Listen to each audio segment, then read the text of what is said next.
শীতকালের সবজি এবছরের মতো শেষ খাওয়া, মানে আমার ক্ষেত্রে এবছরের মতো শেষ সবজি রান্না করছি। কি বলো তো, প্রথমে হচ্ছে বিটটা তো একদমও পছন্দ করে না ছেলেরা, তো ফ্রিজে ছিল ওই 3টে, সেটাকে বের করেছি। আর একটু মানে 2টো মূলো ছিল, সেটাকেও নিয়ে নিয়েছি।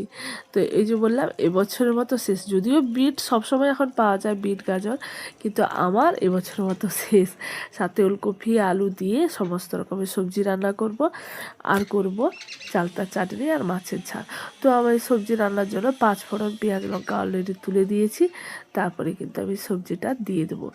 তো মানে কি বলো তো, আর যদিও আমরা খেতে পছন্দ করি, কিন্তু ছেলেরা একদমও বিট খেতে চায় না, একদমও খেতে চায় না। গাজরটা আমার বাড়িতে সারা বছরই থাকে, কিন্তু বিটটা একদমই খেতে চায় না।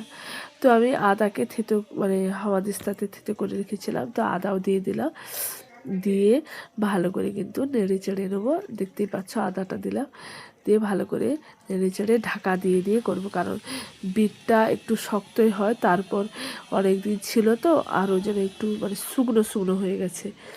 তো ভাবলাম এই মানে আজ মানে এবছরের মতো শীতকালের সবজি বলতে পারো রান্না করে নিলাম। আর বিট তো আসবেই না, আর মূলো তো মানে কোনো কথাই নেই, আর আসবে না। এখন জানি মানে বাজারে দেখেছো তোমরা কি দেখেছো কিনা জানি না, মূলোও দেখেছি যেন প্রায় সবসময় বিক্রি হচ্ছে। তো এখন অনেক উন্নত হয়েছে, তাই না? তো সবসময় চাষ হচ্ছে, বিক্রি হচ্ছে। তো জল দিয়ে ঢেকে ভালো করে রান্নাটা হয়ে গেল। আর তার সাথে ওই যে বলছি মাছের ঝালও করব, আর চাটনি তো আছে। আর এই সময় টক বা তেতো বা চাটনি ছাড়া খেতে ইচ্ছে করে না, তাই না? তো তরকারিটা না মানে হয়ে গেছে। নামিয়ে নেওয়ার পর কড়াইতে মানে ভালো গরম মানে কড়াইটা ভালো করে গরম হওয়ার পর তেল দিয়ে, তারপরে তেলটা গরম হওয়ার পর আমি কিন্তু মাছের ঝাল করব। হ্যাঁ, এখানে কিন্তু 2 রকমের মাছ আছে, 2 রকমের মাছ আজকে একসাথেই রান্না করব, পাঙাশ মাছ আর কিন্তু রুই মাছ। যদিও তোমরা একসাথে ঝাল খেয়েছো কি না জানি না, তো আমি একসাথেই ঝালটা করব। পাঙাশ মাছ আর রুই মাছ একদম আজকে একসাথেই ঝাল করব। আর ছেলেদের তো পছন্দ বলেইছিলাম আগে যে মানে পাঙাশ মাছটা খুবই পছন্দের।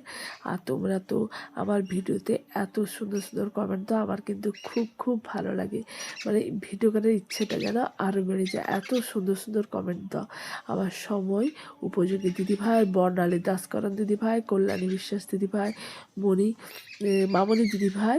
তো তোমরা এত সুন্দর সুন্দর কমেন্ট করো, আমার খুব